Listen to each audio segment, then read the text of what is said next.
Ngayon sa Nueva Ecija. Ang ganda ng farm nila. Ang laki. May umilon. Ang umilon nila. Ang daming bunga. Oh. Guys, ang daming bunga. Ayan. Kulay dilaw.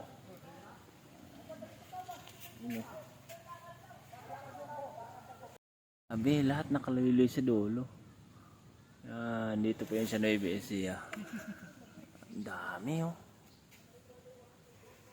Wow. Yung bunga niya sa ilalim. Kulay dilaw. So, ito harvest na po ito. Ang laki.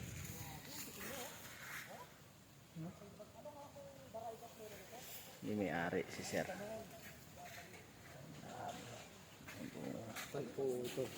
Oh, grabe daming bunga. 1-3 ang isa. Yung pinakamalaki po, nasa 2,000. Kailangan mo talaga ingatan pala to. Eh, ito mahal to. Mas mahal po rin. Mas mahal to. Ito po. Mas mahal yan. Eh, daming bunga din oh. Ito pong sagami. Isang beses lang ba bumunga to?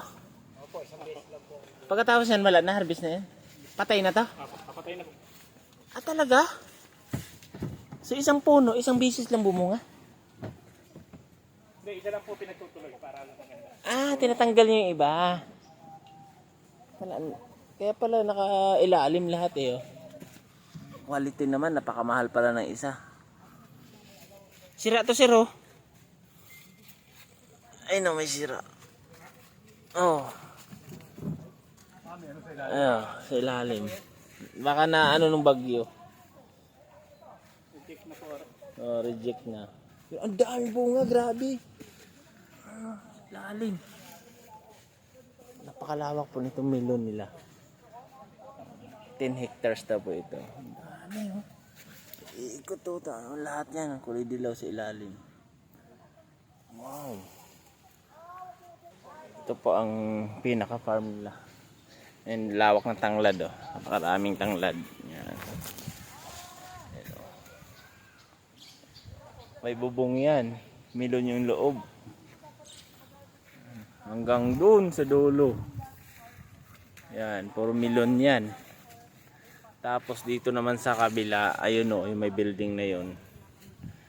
Mushroom. Kaya napakalaki. Tapos sa dulo pala yan. 10 hectares daw po ito. Grabe. Dito po yun sa Nueva Ecija. Ang layo na po ng nararating namin.